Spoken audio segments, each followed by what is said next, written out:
मागणी आहे? जय भीम. मी भीमराज सेनेची महाराष्ट्र अध्यक्ष आहे आणि हा जो मोर्चा काढलेला आहे तो इकडील वाहतूक संघटना आहे त्यांनी काढलेला आहे आणि भीमराज सेना याच्यामध्ये सक्रिय सहभाग त्यांनी नोंदवलेला आहे. खरं तर सचिन सोनकांबळे हा जो युवक आहे हा नांदेडमध्ये राहणारा होता मूळचा आणि त्याची वाकडमध्ये हत्या झालेली आहे. वाकड आणि चाकण दरम्यान त्याची हत्या झालेली आहे.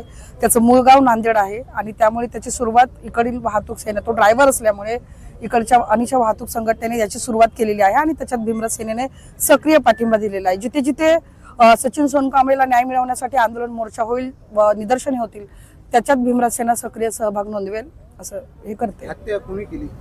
आपल्याला संशयित जे आहेत ते दोन लोक आहेत. एक तर सर्वप्रथम ज्याच्या गाडीचा बोनट तुटला होता असा जातीवादी मानसिकतेचा भोसले, जो वाकडमध्ये कदाचित सरपंच किंवा उपसरपंच या पदावर असावा, आपल्याला त्याच्याबद्दल पुरेशी माहिती नाहीये. मिळालेल्या माहितीनुसार तो चाकण विभागातील एक गुंड प्रवृत्तीचा दादागिरी करणारा तिकडचा सरपंच आहे भोसले.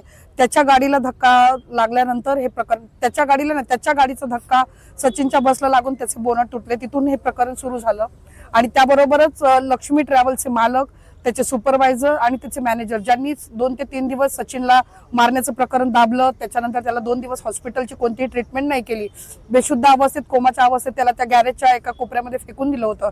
तर आपले संशयित सध्या सगळे तेच आहेत आणि ते सगळे उच्चवर्णीय आहेत. त्यांच्यावर 302चा गुन्हा तर नोंद झालेला आहे, परंतु त्यांच्यावर अॅट्रॉसिटी ऍक्ट अंतर्गत गुन्हा नोंदवावा ही अशी प्रमुख मागणी आहे. आरोपी अटक झाले नाही, 2 आरोपी फरार आहेत.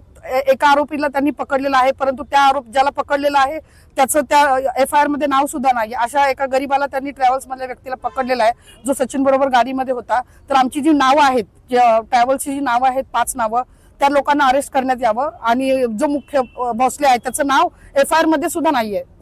परिवाराने विठ्ठल सोनकांबळे यांनी ते नाव सांगून सुद्धा FIR मध्ये भोसलेचं नाव सुद्धा नाहीये.